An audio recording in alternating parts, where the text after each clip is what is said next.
ಒಂದು ವಿಷಯ ಆಗಿರೋದು ಮತ್ತು ಸಾರ್ವಜನಿಕರಲ್ಲೂ ಕೂಡ ಈ ವಿಷಯದ ಬಗ್ಗೆ ಆತಂಕ ಕೂಡ ಸೃಷ್ಟಿಯಾಗಿರುವಂಥದ್ದು. ಏನು ಚೈನಾದಲ್ಲಿ ಅದರ ಒಂದು ಔಟ್ಬ್ರೇಕ್ ಆಗಿದೆ ಅಂತ ಒಂದು ಮಾಹಿತಿ ಏನು ಎಲ್ಲ ಕಡೆ ಇದೆ, ಅದೊಂದು ಕಡೆ. ಎರಡನೇದು, ಈ ಒಂದು HMPV ವೈರಸ್ಸು ಇಬ್ಬರಲ್ಲಿ ಕರ್ನಾಟಕದಲ್ಲಿ ಬೆಂಗಳೂರಿನಲ್ಲಿ ಬ್ಯಾಪ್ಟಿಸ್ಟ್ ಆಸ್ಪತ್ರೆಯಲ್ಲಿ ಇಬ್ಬರಲ್ಲಿ ಅದು ಪತ್ತೆಯಾಗಿರುವಂಥದ್ದು. ಅದು ಸ್ವಲ್ಪ ಸಾರ್ವಜನಿಕರಲ್ಲಿ ಸ್ವಲ್ಪ ಗಾಬರಿ ಕೂಡ ಆಗಿರುವಂಥದ್ದು, ಭಯ ಕೂಡ ಕೆಲವು ಕಡೆ ಆಗಿರ್ತಕ್ಕಂಥದ್ದು ಇವಾಗ ಕಾಣ್ತಾ ಇದೆ. ಒಂದು ಸ್ಪಷ್ಟವಾಗಿ ಹೇಳುವಂಥದ್ದು ಏನಂತ ಹೇಳಿದ್ರೆ, ಕೆಲವು ಕಡೆ ವರದಿಗಳಲ್ಲಿ HMPV ವೈರಸ್ಸು ಪ್ರಥಮ ಒಂದು ಕೇಸ್ ಪತ್ತೆ ಹಚ್ಚಿದೆ ಭಾರತದಲ್ಲಿ ಅಂತ ಎಲ್ಲ ಕಡೆ ವರದಿ ಆಯಿತು. ಇದು ಈ ವರದಿ ಅದು ಸರಿ ಇಲ್ಲ. ಯಾಕೆಂತ ಹೇಳಿದ್ರೆ HMPV ಅದು ನಮ್ಮ ದೇಶದಲ್ಲಿ ಸಹಜವಾಗಿ ಇರುವಂಥದ್ದೇ.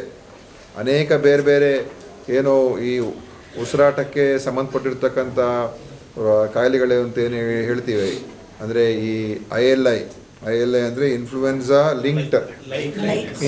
ಲೈಕ್ ಇಲ್ನೆಸಸ್ ಅಂತ. ILI ಇನ್ಫ್ಲೂಯೆನ್ಸಾ ಲೈಕ್ ಇಲ್ನೆಸಸ್ ಅಂತ ಹೇಳಿದಾಗ ಅದು ನಮ್ಮ ಉಸಿರಾಟಕ್ಕೆ ತೊಂದರೆ ಆಗುವಂಥದ್ದು, ಶ್ವಾಸಕೋಶಕ್ಕೆ ಸ್ವಲ್ಪ ಸಮಸ್ಯೆ ಆಗುವಂಥದ್ದು, ಸ್ವಲ್ಪ ಕಫ ಮತ್ತು ಕೆಮ್ಮು, ನೆಗಡಿ, ಈ ರೀತಿಯಾದಂಥ ಸಿಂಪ್ಟಮ್ಸ್ ಬರುವಂಥದ್ದಕ್ಕೆ ಈ ರೆಸ್ಪಿರೇಟರಿ ಇನ್ಫೆಕ್ಷನ್ಸ್ ಅಂತ ಹೇಳ್ತೀವಿ. ಅದರಲ್ಲಿ ಬೇರೆ ಬೇರೆ ಥರ ವೈರಸಸ್ಸಿಂದ ಬರ್ತದೆ. ಅದರಲ್ಲಿ ಈ HMPV ಕೂಡ ಒಂದು. ಸೊ ಅದು ಏನು ಹೊಸದೇನಲ್ಲ. ಒಂದು ಸ್ಪಷ್ಟವಾಗಿ ಹೇಳುವಂಥದ್ದು, ಇದೇನು ಹೊಸ ವೈರಸ್ ನಮ್ಮ ದೇಶದಲ್ಲೇನು ಬಂದಿಲ್ಲ, ಮೊದಲಿಂದನೂ ಕೂಡ ಇದೆ. ಮತ್ತು ಇದರಲ್ಲಿ ಯಾವುದೇ ರೀತಿಯ ಒಂದು ಅವರ ಒಂದು ಏನು ಇದು ಹಾನಿಕಾರವಾದಂಥ ವೈರಸ್ ಅಂತ ಹೇಳೋಕ್ಕಾಗೋದಿಲ್ಲ. ಅಥವಾ ಇದರಿಂದ ಒಂದು ಮರಣಾಂತಿಕ ವೈರಸ್ ಅಂತಲೂ ಕೂಡ ಹೇಳೋಕ್ಕಾಗೋದಿಲ್ಲ. ಇದೆಲ್ಲ ಭಾಳ ವರ್ಷಗಳಿಂದ ನಮ್ಮ ದೇಶದಲ್ಲಿ, ವಿಶ್ವದಲ್ಲಿ ಎಲ್ಲ ಕಡೆ ಇದೆ. ಪ್ರಥಮವಾಗಿ ಪತ್ತೆ ಹಚ್ಚಿದ್ದು 2001ನೇ ಇಸ್ವಿಯಲ್ಲಿ ನೆದರ್ಲೆಂಡ್ಸಲ್ಲಿ ಎಲ್ಲೋ ಒಂದು ಕಡೆ ಅದನ್ನು ಪ್ರಥಮವಾಗಿ ಪತ್ತೆ ಹಚ್ಚಿದ್ರು. ಅದಕ್ಕೆ ಮುಂಚೆಯಿಂದನೂ ಕೂಡ ಇತ್ತು, ಬಟ್ ಗೊತ್ತಾಗಿದೆ ಆವಾಗ. ಅದರಿಂದ ಇದು ಸಹಜವಾಗಿರುವಂಥದ್ದೇ. ಮತ್ತು ಏನು ಕೇಂದ್ರ ಸರ್ಕಾರ ಮತ್ತು ICMR ಅವರು ಮತ್ತು ಏನು ಅವರೆಲ್ಲ ಇದನ್ನು ಸರ್ವೇಲೆನ್ಸ್ ಮಾಡ್ತಾ ಇರ್ತಾರೆ.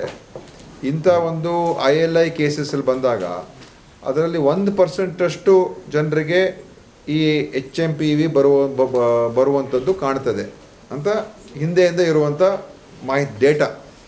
ಏನು ಹಿಂದೆ ಎಲ್ಲ ಪ್ರತಿ ವರ್ಷ ಸರ್ವೇಲೆನ್ಸ್ ಮಾಡ್ತಾರೆ, ಬೇರೆ ಬೇರೆ ಕಾರಣಗಳಿಂದ ಯಾರಿಗೆ ಇಂಥ ಈ ವೈರಸ್ ಇನ್ಫೆಕ್ಟೆಡ್ ಇಲ್ನೆಸಸ್ ಬಂದಾಗ ಸುಮಾರು 1% ಇದರಿಂದ HMPV ಅಂತ ಬರ್ತದೆ. ಇನ್ನು ಬೇರೆ ಬೇರೆ ಟೆಸ್ಟ್ ಪ್ರಕಾರ ಬೇರೆ ಬೇರೆ ವೈರಸಸ್ಸಿಂದ ಕೂಡ ಬರ್ತದೆ. ಸೊ ಅದು ಒಂದು. ಆದ್ದರಿಂದ ಇದರಿಂದ ಒಂದು ಫೆಟಾಲಿಟೀಸ್ ಏನು ಭಾಳ ಕಮ್ಮಿ. ಅದು ಬೇರೆ ಸಮಸ್ಯೆಗಳು ಕೂಡ ಸೇರಿಕೊಂಡು ಅದರಿಂದ ಫೆಟಾಲಿಟೀಸ್ ಆಗಿದೆ ಹೊರತು ಇದರಿಂದನೇ ಏನಾಗುತ್ತೆ ಅಂತ ಏನೆಲ್ಲ ಅದು ಬರ್ತದೆ, ನಮ್ಮ ಒಂದು ದೇಹದಲ್ಲಿ ಇರ್ತದೆ.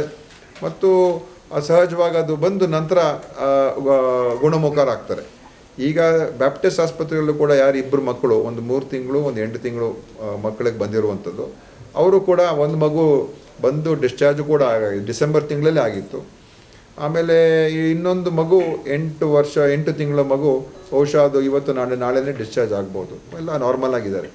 ಸೊ ಇದರಿಂದ ದೊಡ್ಡ ಮಟ್ಟದಲ್ಲಿ ನಾವು ಸುಮ್ಮನೆ ಭಯಪಟ್ಟು ಅಥವಾ ಇಲ್ಲಿ ಇದರಿಂದ ನಾವು ಆತಂಕಕ್ಕೊಳಗಾಗಿ ಏನೋ ಆಗ್ತಾಯಿದೆ, ನಾವೆಲ್ಲ ಭಾಳ ಎಲ್ಲ ಕಡೆ ಮಾಸ್ಕ್ ಹಾಕೊಂಡ್ಬಿಡ್ಬೇಕು, ಯಾರು ಓಡಾಡಬಾರ್ದು, ಏನು ಹೇಳ್ತಾರೆ ಲಾಕ್ಡೌನ್ ಮಾಡಬೇಕು ಅಥವಾ ಬೇರೆ ಬೇರೆ ಅದೆಲ್ಲ ಏನೂ ಇಲ್ಲ.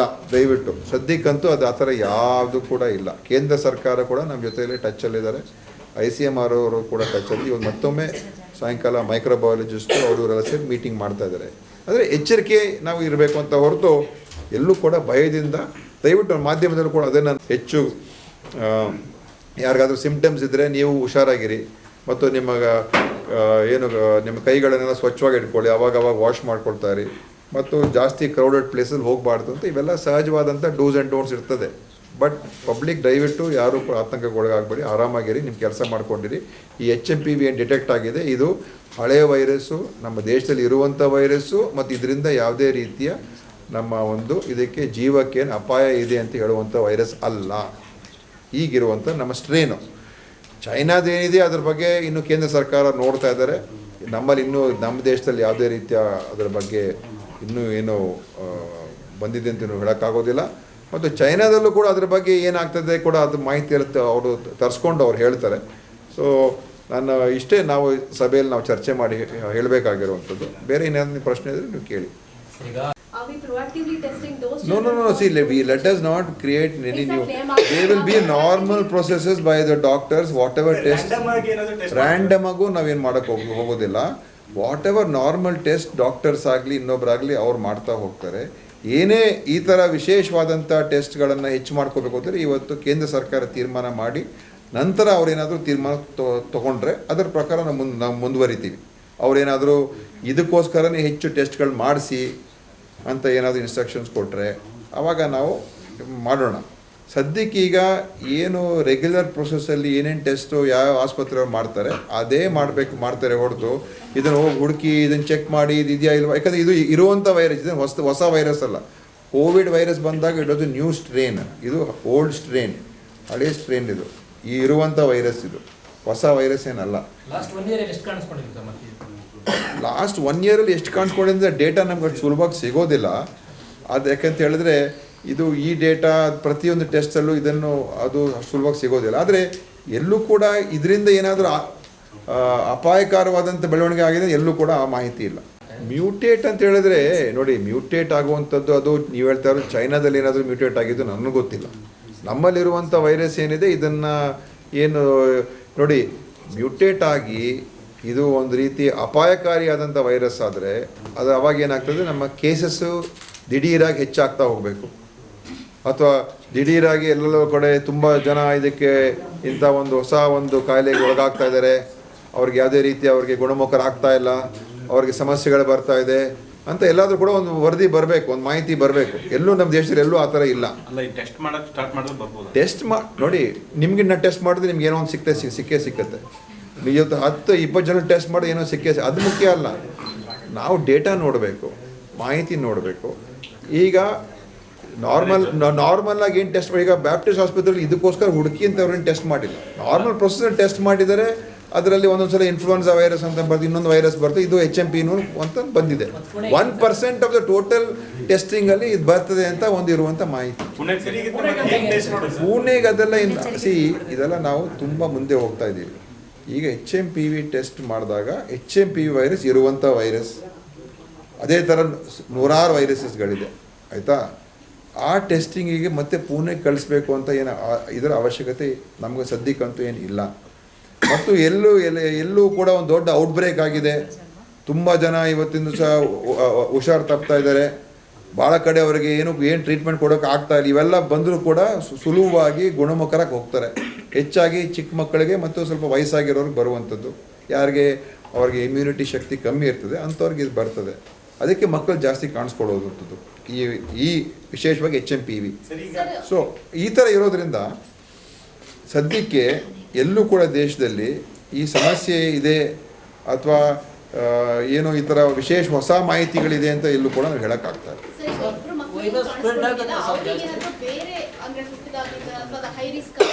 ಏನೂ ಇಲ್ಲ. ಹೇಗೆ ಕಾಣಿಸ್ಕೊಂಡಿದೆ ಅಂತ ಹೇಳಿದ್ರೆ ಅವರು ಇನ್ಫೆಕ್ಷನ್ ಆಗಿತ್ತು, ಆಸ್ಪತ್ರೆಯವರು ಲ್ಯಾಬ್ಗೆ ಕಳಿಸಿದ್ದಾರೆ. ಅವ್ರಿಗೆ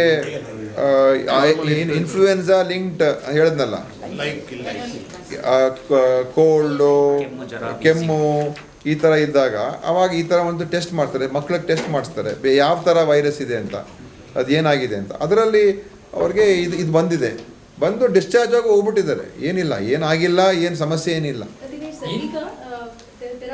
ಹೊಸದೇನಲ್ಲ, ಇದು ಯಾವುದೇ ರೀತಿಯ ಅಪಾಯಕಾರಿ ಏನಲ್ಲ ಈಗಿರುವಂಥದ್ದು. ಮತ್ತು ಎಲ್ಲೂ ಕೂಡ ಈ ದೇಶದಲ್ಲಿ ಅಥವಾ ರಾಜ್ಯದಲ್ಲಿ ಈ ಥರ ಪ್ರಕರಣಗಳು ಹೆಚ್ಚಾಗ್ತಾ ಇದೆ, ಭಾಳ ತೀವ್ರತೆ ಇದೆ, ಆ ಥರದ್ದೇನಿಲ್ಲ. ಸಹಜವಾಗಿರಿ, ಏನು ಹುಷಾರಾಗಿ ನಮ್ಮ ಎಚ್ಚರಿಕೆಯನ್ನು ವಹಿಸ್ಕೋಬೇಕು ಅದನ್ನು ಇರೋಣ. ಅದು ಎಲ್ಲದಕ್ಕೂ ಕೂಡ ಅನುಕೂಲ, ನಮ್ಮ ಆರೋಗ್ಯಕ್ಕೆ ಅನುಕೂಲ, ಅದನ್ನು ಮಾಡ್ಕೊಳ್ಳಿ. ಮುಂದೆ ಏನಾದರೂ ಹೊಸ ಒಂದು ಇದನ್ನು ಬಂದರೆ any further information, any further development, we are connected to government of India and ICMR. ಅವರಿಂದ ಏನೇನು ಮತ್ತೆ ಬಂದರೆ ಖಂಡಿತ ನಿಮಗೆ ತಿಳಿಸ್ತೀವಿ. ಅವರು ಕೂಡ ಸದ್ಯಕ್ಕೆ ಮೇಂಟೈನ್ ನಾರ್ಮಲ್ ಪ್ರೊಸೆಸ್ ಅಂತ ಹೇಳಿದ್ದಾರೆ. Sir, any guidelines for international travellers sir? ಏನು ಅದೆಲ್ಲ ಅದಕ್ಕೂ ಇದಕ್ಕೂ ಏನೂ ಇಲ್ಲ. ILI cases get notified automatically. ಅದು ILI ಎಷ್ಟು ಕೇಸಸ್ ಹೋದ ವರ್ಷ 2 ಲಕ್ಷ ಚಿಲ್ಲರೆ ILI ಕೇಸಸ್ ನಮ್ಮ ರಾಜ್ಯದಲ್ಲಿ ಇತ್ತು. 2 lakh odd cases, but zero mortality. Yeah. 2,36,000 odd cases ಏನು ನಮ್ಮಲ್ಲಿ ರಿಪೋರ್ಟ್ ಆಗಿರೋ ILI ಅದರಲ್ಲಿ ಯಾವ ಮಾರ್ಟಾಲಿಟಿ ಏನಿಲ್ಲ ಅಲ್ವಾ, ಝೀರೋ ಇತ್ತು. So that is last years finding. If they have a suspect case, They are in discussion. should it be further routed via the state government for further tests? No, nothing. Everything is as normal. Anything other than normal, we will inform. HMV is not a notifiable. This is not, HMPV itself is not notifiable. It comes under the Comes under the umbrella of ILI. Sir, the important question with respect to this HMPV, the recent 2 children in whom this virus Yeah. has been reportedly Yeah. found, indicated that it is HMPV. No, see, they have done a regular ILI virus test. It's a panel 15. Panel test of almost 15 different various reasons why they may have fallen ill. So when they did that test, in that it is shown that it is detected positive for HMPV, which is not a new finding. HMPV has existed in this country for decades now. So there's nothing new in this. So that finding was found, but that patient has been one discharged long back. One I think all is normal, about to be discharged. So it was not with any specific intention of finding out whether HMPV is there or not. Regular process was followed. Almost 15 different parameters are there, different tests are there for various other viruses. Keep negative for all the others, positive for this. Sir, ಕೇಂದ್ರ ಸರ್ಕಾರ ಏನೋ ಮಾಹಿತಿ ಕೇಳಿದೆ sir, ಕೇಂದ್ರ ಸರ್ಕಾರಕ್ಕೆಲ್ಲ ಮಾಹಿತಿ already ಇದೆ, ಈ ಪತ್ತೆ ಆಗಿರೋದ್ರ ಬಗ್ಗೆ ಅವ್ರಿಗೆಲ್ಲ ಗೊತ್ತಿದೆ. ಸರ್, ಇದನ್ನೇನಾದರೂ ಸ್ಟಡಿ ಕೊಡ್ತೀರಾ ಸರ್ ICM ಅವರಿಗೆ? ಏನಿಲ್ಲ, ಅವರು ನೋಡ್ತಾ ಇದ್ದಾರೆ, ನಾವು ನೋಡ್ತಾ ಇದ್ದೀವಿ. ಬೇರೆ ಕಡೆಯಿಂದ ಕೂಡ HMPV ಪಾಸಿಟಿವ್ ಕೇಸಸ್ ಆಗಿದೆ. ಇದು ಒಂದೇ ಅಲ್ಲ, ಎಲ್ಲಪ್ಪ ಆಗಿರೋದು, ಪುದುಚೇರಿಲಾಗಿತ್ತು, ಗುಜರಾತಲ್ಲಿ ಆಗಿತ್ತು, ಬೇರೆ ಕಡೆ ಆಗಿದೆ. ಸೊ ಅದೇ ನಾನು ಹೇಳಿದೆ ಫಸ್ಟಲ್ಲಿ ಏನು ಹೇಳಿದೆ, ಎಲ್ಲ ILI ಕೇಸಸ್ಸಲ್ಲಿ ಅಂದಾಜಾಗಿ 1% HMPV ಆಗ್ತದೆ ಇನ್ ಎವ್ರಿ ಇಯರ್. ಈ ವರ್ಷ, ಹಿಂದಿನ ವರ್ಷ, ಅದರ ಹಿಂದಿನ ವರ್ಷ, ಪ್ರತಿ ವರ್ಷ 2005 ಇಂದನೂ ಕೂಡ ಮಾಹಿತಿಗಳೆಲ್ಲ ಇದೆ. ಸ್ಟಡಿ ಅವಶ್ಯಕತೆ ಇಲ್ವಾ ಸರ್? ಈಗ ಸದ್ಯಕ್ಕೆ ಏನು ಅವಶ್ಯಕತೆ ಇಲ್ಲ, ಇದೆಲ್ಲ ಗೊತ್ತಿರುವಂಥ ವಿಷಯಗಳು, ಹೊಸದೇನಲ್ಲ. ಆ ಕಾರಣದಿಂದ ಇದಕ್ಕೆ ಸದ್ಯಕ್ಕೆ ಏನಿಲ್ಲ. ಮುಂದೆ ಏನಾದರೂ ಅಂಥ ಸನ್ನಿವೇಶ ಬಂದಾಗ ಅವ್ರು ನೋಡಿ. ಈಗ ಎಲ್ಲೂ ಆ ಥರ ಆತಂಕ ಪಡ್ತಕ್ಕಂಥ ಪರಿಸ್ಥಿತಿ ಇದೆ. ಸರ್, ಈಗ HMPV ಬಿಟ್ಬಿಟ್ಟು ಈಗ ILI ಜಾಸ್ತಿ ಆಗಿದೆ ಅಂತ ನೀವು ಹೇಳಿದ್ರೆ ಲಾಸ್ಟ್ ಇಯರ್ ಜಾಸ್ತಿ ಆಗಿಲ್ಲ, ನಾರ್ಮಲ್ ಆಗೇ ಇದೆ. ನಾರ್ಮಲ್ ಆಗಿ ಇದೆ. ನಾನು ಅದೇ ಹೇಳಿದ್ದು, ಕೇಂದ್ರ ಸರ್ಕಾರ ಹೇಳಿರುವಂಥದ್ದು, ಇಡೀ ದೇಶದಲ್ಲಿ ಎಲ್ಲೂ ಕೂಡ ILI ಕೇಸಸ್ ಹೆಚ್ಚಾಗಿದೆ ಅಂತ ಮಾಹಿತಿ ಇಲ್ಲ. ಓಕೆ, ಈಗ ಎಲ್ಲೂ ಕೂಡ ಪ್ರಕರಣಗಳು ಹೆಚ್ಚಾಗಿದೆ ಅಂತ ಇಲ್ಲ. ಚಳಿಗಾಲದಲ್ಲಿ ಸ್ವಲ್ಪ ಇದ್ದೇ ಇರ್ತದೆ, ಬರ್ತದೆ, ಹೋಗ್ತದೆ, ಅದು ಬೇರೆ ಪ್ರಶ್ನೆ. ಈ ಮೂಮೆಂಟ್ ಅಲ್ಲಿ ಈಗ ಚಳಿಗಾಲ ಇರೋದ್ರಿಂದ ಆಸ್ಪತ್ರೆಗಳಲ್ಲಿ ಯಾವೆಲ್ಲ ರೀತಿ ನೀವು ನಾರ್ಮಲ್ ಈಗ HMPV ಬಿಟ್ಬಿಡಿ ಅದನ್ನ, ಈಗ ಬೇರೆ ನಿಮೋನಿಯಾ ಇರ್ಬೋದು, ಈ ತರ ಮಕ್ಕಳಲ್ಲಿ ಬರುವಂತಹ ಕಾಯಿಲೆಗಳಿಗೆ ಯಾವೆಲ್ಲ ರೀತಿ ನೀವು ಆರೋಗ್ಯ ಇಲಾಖೆಯಿಂದ ಕ್ರಮನ ನೋಡಿ, ನೀವು ಕೇಳ್ತಾರೆ ಜನರಲ್ ಕ್ವಶನ್ ಕೇಳ್ತಾ ಇದ್ದೀರಾ. ಜನರಲ್ ಆಗಿ ಅದು ಉತ್ತರ ಕೊಡ್ಬೋದು. ಸ್ವಚ್ಛವಾಗಿ ಇಟ್ಕೋಬೇಕು, ಎಲ್ಲ ಔಷಧಿಗಳು ಇಟ್ಕೋಬೇಕು, ಅಲ್ಲಿ ಮಾಸ್ಕ್ಗಳು ಇಟ್ಕೋಬೇಕು, ಔಷಧಿ ಎಲ್ಲಿದ್ದಾಗ ಮೆಡಿಸಿನ್ಸು, ಅದೆಲ್ಲ ನಾರ್ಮಲ್ ಇದೆ. ನೀವು ಕೇಳ್ತಾ ಇರೋದ್ರಲ್ಲಿ ಇದಕ್ಕೇನು ಲಿಂಕ್ ಇಲ್ಲ. ನೀವು ಕೇಳ್ತಾ HMPV ಬಿಟ್ಟು ಬೇರೆ ಬೇರೆದಕ್ಕೆ ಅದು ನಾರ್ಮಲ್ ಆಗಿ ಮಾಡಲೇಬೇಕು, ಎಲ್ಲ ಮಾಡೇ ಮಾಡ್ತಾರೆ. ಆ ಸೀಸನ್ಗೆ ಏನೇನು ಬೇಕು ಅದು ಮಾಡೇ ಮಾಡ್ತಾರೆ. ಅಂದ್ರೆ ಏನೆಲ್ಲ ಮುಂಜಾಗ್ರತೆ ವಹಿಸ್ತಿದ್ದಾರೆ? ಮುಂಜಾಗ್ರತೆ, ಇದು ನಮ್ಮ ಇಲಾಖೆನೇ ಮುಂಜಾಗ್ರತೆ ಇಲಾಖೆ ತಾನೆ. ಎಲ್ಲ ಮಾಡೋದೆಲ್ಲ ಮುಂಜಾಗ್ರತೆನೇ ನಮ್ಮದು. ಈಗಲೂ ಕೂಡ KC ಜನರಲ್ ಅಲ್ಲಿ ಹೋದ್ರೆ ಎಷ್ಟೊಂದು ಮೆಡಿಸಿನ್ ಸಿಗ್ತಿಲ್ಲ ಸರ್. ನೋಡಮ್ಮ, ಸುಮ್ಮನೆ ಹಂಗೆ ಹೇಳ್ಬಾರ್ದು ನೀವು. ಸುಮ್ಮನೆ ಇಲ್ಲ ಸರ್, ನಾನು ಹೋಗ್ಬಿಟ್ಟು ನೋಡಿ, ಕೆಲವು ಸಿಗ್ತದೆ, ಕೆಲವು ಸಿಗದೆ ಇರ್ಬೋದು. ಅದು ಇಲ್ಲದೆ ಹೋದ್ರೆ ತರಿಸ್ಕೊಡ್ತೀವಿ, ಅದೆಲ್ಲ ಮಾಡ್ತೀವಿ. ನಮ್ಮ ಲಿಸ್ಟ್ ಪ್ರಕಾರ ಏನು ಕೊಡ್ಬೇಕು ನಾವು ಬಟ್ ಕೊಡಿಸ್ಬೇಕು. ನೀವು ಲಾಸ್ಟ್ ಟೈಮ್ ಹೇಳಿದ್ರಿ ಸರ್, ನಾವು ಅವ್ರಿಗೆ ಅಮೌಂಟ್ ಕೊಟ್ಟಿದ್ದೀವಿ, ಅವ್ರ ಫಂಡ್ ಅಲ್ಲೇ ಏನೋ ಇದು ಮಾಡಿ ರಿಲೀಸ್ ಮಾಡ್ಕೊಳ್ಳಿ ಅಂತ. ಬಟ್ ಅದು ಇನ್ನೂ ಕೂಡ ಆಗ್ತಿಲ್ಲ ಸರ್. ಏನಿಲ್ಲಲ್ಲ, ಎಲ್ಲ ಅವ್ರ ಹತ್ರ ದುಡ್ಡಿದೆ. ನೀವು ಯಾರ ಹತ್ರ ಯಾಕೆ ಆಗ್ತಾ ಇಲ್ಲ? ಅವ್ರ ಹತ್ರ ಎಷ್ಟು ಪ್ರತಿ ತಿಂಗಳು ಎಷ್ಟು ಪರ್ಚೇಸ್ ಮಾಡ್ತಾರೆ, ಪ್ರತಿ ತಿಂಗಳು ಎಷ್ಟು ಔಷಧಿ KC ಜನರಲ್ ಅವ್ರ ದುಡ್ಡಲ್ಲಿ ಖರೀದಿ ಮಾಡ್ತಾರೆ. ನೀವು ಹೊಸ ಹೋಗಿ ಚೆಕ್ ಮಾಡಿ. ಸರ್, ನೀವು ಒಂದ್ಸರಿ ಅಲ್ಲಿ ಬೆಟರ್ ಒಂದ್ಸರಿ ನಾನೇ ನೋಡ್ತೀನಿ, ಖಂಡಿತ. ಸರ್, ಈಗ ಇಲ್ಲ ಆದರೂ ಒಂದು ಅಫಿಷಿಯಲ್ ಒಂದು ಪ್ರೆಸ್ ರಿಲೀಸ್ ಹೋಗ್ತದೆ. ಸರ್, ಈಗ ಕೇಂದ್ರ Do's and don'ts. ಸರ್ಕಾರ ಏನೆಲ್ಲ ಮಾಹಿತಿ ಕೊಟ್ಟಿದ್ರೆ ಅವ್ರು ಇದ್ರ ಬಗ್ಗೆ ಏನೆಲ್ಲ ಹೇಳಿದ್ರು ಸರ್? ಅವರು ಕೂಡ ಅವರು ಅಷ್ಟೇ ಹೇಳಿರೋದು. ಅವರು ಕೂಡ ಹೇಳಿದ್ದಾರೆ, ಇವತ್ತು ಇದು ಈ ಎಲ್ಲೂ ಕೂಡ ದೇಶದಲ್ಲಿ ಈ ಏನು ಇನ್ಫ್ಲೂಯೆನ್ಸಾ ಲಿಂಕ್ಡ್ ಲೈಕ್ ಇಲ್ನೆಸಸ್ ಇದೆ, ILI ಕೇಸಸ್ ಏನಿದೆ, ಎಲ್ಲೂ ಕೂಡ ದೇಶದಲ್ಲಿ ವಿಶೇಷವಾದಂಥ ರೀತಿಯಾಗಿ ಹೆಚ್ಚಾಗಿರೋದು ಕಾಣ್ತಾ ಇಲ್ಲ. There has been no unusual surge of cases in India ಅಂತ ಅವರು ಹೇಳಿರೋದು. ರೆಗ್ಯುಲರ್ ಆಗಿ ಇದೆ, ಎಲ್ಲೂ ಕೂಡ ಆ ಥರ ಏನು ವಿಶೇಷವಾದಂಥ ಪ್ರಕರಣಗಳು ಇಡೀ ದೇಶ ಎಲ್ಲೂ ಕೂಡ ಕಂಡು ಬರ್ತಾ ಇಲ್ಲ ಅಂತ ಅವರು ಅದೇ ಹೇಳಿದ್ದಾರೆ. ಸೊ ಮಿಕ್ಕಿದ್ದನ್ನು ಅವರು ಎಲ್ಲ ನಾವು ಮಾನಿಟರ್ ಮಾಡ್ತಾ ಇದ್ದೀವಿ. ಟ್ರೆಂಡ್ಸ್ ವರ್ಲ್ಡ್ ವೈಡಲ್ಲಿ ಏನು ನಡೀತದೆ ಅದು ಕೂಡ ಟ್ರೆಂಡ್ಸ್ ನಾವು ಅದನ್ನು ಕೂಡ ಪರಿಶೀಲನೆ ಮಾಡ್ತಾ ಇದ್ದೀವಿ ಅಂತಲೂ ಹೇಳಿದ್ದಾರೆ. ಮತ್ತು ನಮ್ಮಲ್ಲಿ ಎಲ್ಲ ಕೂಡ ವ್ಯವಸ್ಥೆಗಳಿದೆ. ಯಾಕಂತ ಹೇಳಿದ್ರೆ ಕೋವಿಡ್ಗೆ ಇದು ಆ ಥರ ಸನ್ನಿವೇಶ ಬಂದಾಗ ಇದು ಕೋವಿಡ್ ಥರನೇ ಇರುವಂಥ ಒಂದು ಲಿಂಕ್ಡ್ ಇಲ್ನೆಸ್ ಅಂತ ಹೇಳ್ಬೋದು, ಆ ಟೈಪು. ಸೊ ಆ ಥರ ಏನಾದರೂ ಅಪಾಯಕಾರಿ ಸನ್ನಿವೇಶ ಬಂದಾಗ we are all prepared for that. But ಈ ಸದ್ಯಕ್ಕೆ ಆ ಥರ ಏನೂ ಇಲ್ಲ. ಈಗ ಐಸೋಲೇಷನ್ ವಾರ್ಡ್ಸ್ ಮಾಡುವಂಥದ್ದು, ಟೆಸ್ಟಿಂಗ್ ಕಿಟ್ಸು ಮತ್ತು PPE ಕಿಟ್ಸು ಮತ್ತು RT-PCR ಏನೇನು ಬೇಕು ಅವೆಲ್ಲ ಮಾಡ್ಕೊಳ್ಳೋದಕ್ಕೆ ನಮ್ಮ ಸಿಸ್ಟಮ್ಸ್ ಈಗ ಆಲ್ರೆಡಿ ಇನ್ ಪ್ಲೇಸ್ ಇದೆ, ಮಾಡ್ಕೋಬೋದು. ಬಟ್ ಆ ಸಿಚುವೇಶನ್ ಇಲ್ಲ ಈಗ. ಸೊ ದಯವಿಟ್ಟು ನಾವು ಆ ಥರದಕ್ಕೆ ನಾವು ಇಲ್ಲ. ಬಟ್ ಮಕ್ಕಳಲ್ಲಿ 2 ಮಕ್ಕಳು ಅನ್ನುವಂಥದ್ದು ಸ್ವಲ್ಪ ಪೇರೆಂಟ್ಸ್ ಅಲ್ಲಿ ಅದಕ್ಕೆ ಆತಂಕ ಪಡಬೇಕಾಗಿಲ್ಲ ಅಂತ ನಾನು ಹೇಳ್ತಾ ಇರೋದು. ಸ್ಪ್ರೆಡ್ ಆಗ ಅಟ್ಲೀಸ್ಟ್ ನೀವು ಬೇರೆ ಏನಾದರೂ ನೋಡಿ, ಯಾವುದೇ ವೈರಾಣ ಸ್ಪ್ರೆಡ್ ಆಗಿ ಆಗ್ತದೆ. ವೈರಸ್ ಅಂತ ಹೇಳಿದ್ರೆ ಅದು ಇನ್ಫ್ಲೂಯೆನ್ಸ್, ಅದಕ್ಕೋಸ್ಕರ ಸ್ವಲ್ಪ ಎಚ್ಚರಿಕೆ. ಯಾವುದೇ ಕಾಯಿಲೆ, ಈಗ ನನಗೂ ಸ್ವಲ್ಪ ಕಫ ಇದೆ ಈಗ, ಆಯಿತಾ, ನನ್ನ ಹತ್ರ ಜಾಸ್ತಿ ಬರಬೇಡಿ, ನೀವೀಗ ಸ್ವಲ್ಪ ದೂರ ಇರಿ, ಅಷ್ಟೇ ಹೇಳ್ಬೋದು ನಾವು. ಏನೂ ಇಲ್ಲ, ಏನು ಸದ್ಯಕ್ಕೆ ಅವೆಲ್ಲ ಸಹಜವಾದಂಥ ರೀತಿಯಾಗೇ ಇರಿ. ಮತ್ತು ಏನು ಅಂತ ಹೇಳಿದ್ರೆ ಸ್ವಲ್ಪ ನಾವು ಏನಾದರೂ ಈ ಥರ ಈ ಡೂಸ್ ಆ್ಯಂಡ್ ಡೋಂಟ್ಸ್ ಇದೆ, ಇಲ್ಲಿ ನಾವು ಅದನ್ನು ರಿಲೀಸ್ ಮಾಡ್ತೀವಿ. ಸೊ ಯಾರಿಗಾದರೂ ನೀವು ನೆಗಡಿ ಇದ್ದರೆ ಸ್ವಲ್ಪ ಹುಷಾರಾಗಿರಿ.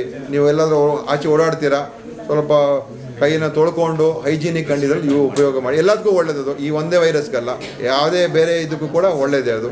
ಸೊ ಈ ಥರ ಹೆಚ್ಚು ನೀರು ಕುಡೀರಿ, ಒಳ್ಳೆ ಆಹಾರ ತಿನ್ನಿ, ಮತ್ತು ಜಾಸ್ತಿ ಇರುವಂಥ ಜನಸಾಂದ್ರತೆ ಇರೋ ಪ್ರದೇಶಗಳು ಹೆಚ್ಚಾಗಿ ಓಡಾಡಬೇಡಿ. ಅದು ಎಲ್ಲದಕ್ಕೂ ಕೂಡ ಅನುಕೂಲ. ಬಟ್ ಇದಕ್ಕೋಸ್ಕರ ಸ್ಪೆಷಲ್ಲಾಗಿ ನಾವು ಇನ್ನೂ ಏನು ವಿಶೇಷವಾದಂಥ ಒಂದು ನಾವು ಇದು ಹೀಗೇನೆ ಮಾಡಬೇಕು ಅಂತ ಹೇಳುವಂಥ ಸನ್ನಿವೇಶ ಇಲ್ಲ. Agreed. Sir, ಈಗ is it a notifiable infection? ಕೇಂದ್ರದಲ್ಲಿ ಅವರು ಅಲ್ಲೇ ಇದ್ದಾರೆ, ಡೆಲ್ಲಿಯಲ್ಲಿ. ಅವರಲ್ಲಿ ನಡ್ಡಾ ಸಾಹೇಬರ ಜೊತೆ ಮಾತಾಡ್ಕೊಂಡ್ರೆ ಒಳ್ಳೆಯದು. ಅವ್ರೇನು ಹೇಳ್ತಾರೆ ಅದರ ಪ್ರಕಾರ ನಾವು ಕೂಡ ಮುಂದುವರಿತೀವಿ. ಇಲ್ಲ, ನಾವು ಮಾಡಿದ್ರೆ ತಪ್ಪೇನಿಲ್ಲ. ಅವಶ್ಯಕತೆ ಇದ್ದರೆ ಖಂಡಿತ ಅದನ್ನು ಮಾಡ್ತೀವಿ. ಅವ್ರ ಸಲಹೆ ನಾವು ತೊಗೊಳ್ತೀವಿ. ಅವರು ಸಚಿವರ ಕೆಲಸ ಮಾಡಿದ್ದಾರೆ, ಅದರ ಅವಶ್ಯಕತೆ ಬಂದರೆ ತೊಗೊಳ್ತೀವಿ. ಬಟ್ ಸದ್ಯಕ್ಕೆ ಆ ಪರಿಸ್ಥಿತಿ ಏನಿಲ್ಲ. ಇವೆಲ್ಲ ಕೊಡಿಸಿರೋದು ನಾವೇ, ಅದರ ರಿಪೋರ್ಟನ್ನು ತರಿಸಿರೋದು ನಾವೇ, ಅದೆಲ್ಲ ಚೆಕ್ ಮಾಡಿಸ್ತಾ ಇದ್ದೀವಿ. ಈಗೇನು ಮೊನ್ನೆ ಪ್ರಕರಣ ಆಯಿತು, ಇನ್ನೂ ಡ್ರಗ್ ಕಂಟ್ರೋಲ್ ಡಿಪಾರ್ಟ್ಮೆಂಟ್ನ ಇನ್ನೂ ಸದೃಢ ಮಾಡಬೇಕು, ಇನ್ನೂ ಚೆನ್ನಾಗಿ ಕೆಲಸ ಮಾಡಬೇಕು, ನಿರ್ವಹಣೆ ಚೆನ್ನಾಗಬೇಕು ಅಂತ ನಾವು ಬೇರೆ ಬೇರೆ ಪ್ರೊಸೆಸ್ ಅದನ್ನು ತೊಗೊಂಬರ್ಬೇಕಾಗಿದೆ. ಮತ್ತು ಅದರ ಬಗ್ಗೆ ನಾನು ಇನ್ನೊಮ್ಮೆ ಪೂರ್ತಿಯಾಗಿ ತಿಳ್ಕೊಂಡು ನಿಮ್ಗೆ ಹೇಳ್ತೀನಿ.